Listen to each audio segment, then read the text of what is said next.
আমাদের আন্দোলনের প্রেক্ষাপট বলার কিছুই নেই। প্রেক্ষাপট আপনারা সবাই জানেন। আজকে যে মর্মান্তিক ঘটনা ঘটেছে আমাদের 6 জন শিক্ষার্থী বন্ধু, এবং কিছুক্ষণ আগে আমরা জানতে পারলাম আরেকজনও মারা গিয়েছেন। 7 জন শিক্ষার্থী বন্ধু শহীদ হয়েছেন।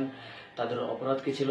তাদের অপরাধ ছিল তারা সংবিধানের যে সুযোগের সমতা সেটির জন্য আন্দোলন করছিল।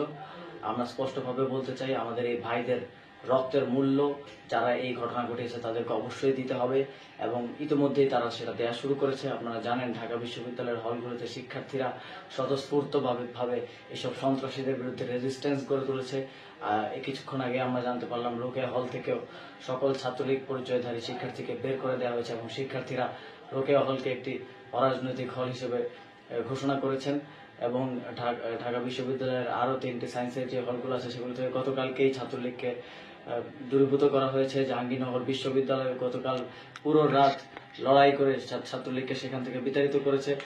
আমরা সারা দেশের প্রত্যেকটি বিশ্ববিদ্যালয়ের শিক্ষার্থীদেরকে আহ্বান জানাই, আপনারা এই সন্ত্রাসীদেরকে নির্মূল করুন, এবং ক্যাম্পাস বন্ধ করার, হল বন্ধ করার যে পায়তারা করা হচ্ছে সেটিকে প্রত্যাখ্যান করুন।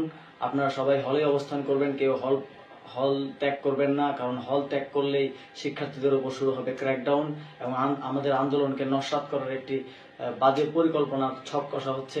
এটিকে সবাই প্রত্যাখ্যান করবেন। এবং আমি আরো বলতে চাই, এটি শুধু এখন শিক্ষার্থীদের আন্দোলন নেই। যেসব শিক্ষার্থীদেরকে হত্যা করা হয়েছে তাদেরও পরিবার আছে, তাদেরও বাবা মা আছে। আমরা যারা আন্দোলন করে যাচ্ছি আমাদেরও পরিবার আছে। আমরা আপনাদেরই সন্তান, আমরা এই দেশের, এই জাতির সন্তান। আপনারা আমাদের পাশে দাঁড়ান। প্রত্যেকটি বিশ্ববিদ্যালয়, কলেজ, স্কুল, প্রাইভেট বিশ্ববিদ্যালয় সহ, মাদ্রাসা সহ আপনারা যারা আছেন সবাই রাজপথে নেমে আসুন। কোনো নির্দেশনার জন্য অপেক্ষা করবেন না, কোনো আদেশের জন্য অপেক্ষা করবেন না। যে যেখানে যেভাবে পারুন প্রতিবাদ করে তুলুন। আমরা আহ্বান জানাচ্ছি এই দেশের জনসাধারণকে, আমরা আপনাদেরই সন্তান, আমাদের পাশে দাঁড়ান। আজ যদি আপনারা আমাদের পাশে না দাঁড়ান তাহলে এদেশ আর আপনার সন্তানেরও বসবাসের উপযুক্ত থাকবে না। আপনার সন্তানও হয়তো আজ যারা মারা গিয়েছে তাদের মতো কোনোদিন নিথর লাশ হয়ে পড়ে থাকবে। আপনাদের প্রতি উদাত্ত আহ্বান থাকবে, আমাদের পাশে দাঁড়ান। এখনো আমাদেরকে নানাভাবে হুমকি দেওয়া হচ্ছে, আমাদেরকে চেস করা হচ্ছে। আমরা জানি না আগামীকাল সকাল আমরা মুক্ত বাতাসে সূর্যের আলো দেখতে পাবো কিনা। যদি আমাদের কিছু হয় আপনারা এই আন্দোলন চালিয়ে নেবেন। যদি আমরা অ্যারেস্ট হই কিংবা গুমের শিকার হই, তারপর আপনারা কিন্তু থেমে থাকবেন না।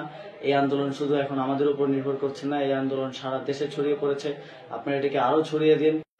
আমরা আমাদের শহীদ 6 ভাইয়ের লাশের সাথে, রক্তের সাথে কোনো প্রকার বেইমানি করব না।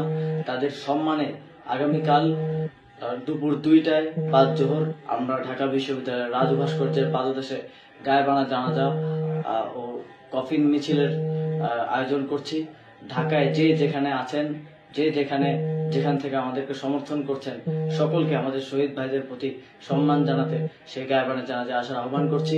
এছাড়াও সারা দেশের সকল শিক্ষা প্রতিষ্ঠান, সকল জেলায় যারা আন্দোলনরত আছেন কিংবা যারা আমাদের এই কজকে সাপোর্ট করেন, সবাইকে এই গায়েবানা জানাজা ও কফিন মিছিলে অংশগ্রহণ করার আহ্বান জানাচ্ছি। তারা আপনাদেরই সন্তান, যারা মারা গিয়েছেন আমাদের ভাই বন্ধু, তাদের পাশে তাদের সম্মান জানান। এবং আমরা যারা এখনো আছি, আমরা জানি না কতক্ষণ বেঁচে থাকতে পারবো কিংবা মুক্ত বাতাসে থাকতে পারবো, আমাদের পাশে দাঁড়ান।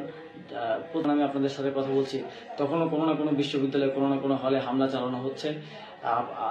দেশের আপামর জনসাধারণ যদি আমাদের পাশে না দাঁড়ায় তাহলে আমরা কতক্ষণ পর্যন্ত এই রেজিস্ট্যান্স চালু রাখতে পারবো আমি জানি না। আপনাদেরকে উদাত্ত আহ্বান জানাচ্ছি, আমাদের পাশে দাঁড়ান, যেন শিক্ষার্থীরা বেঁচে থাকে, এদেশের ভবিষ্যৎ বেঁচে থাকে।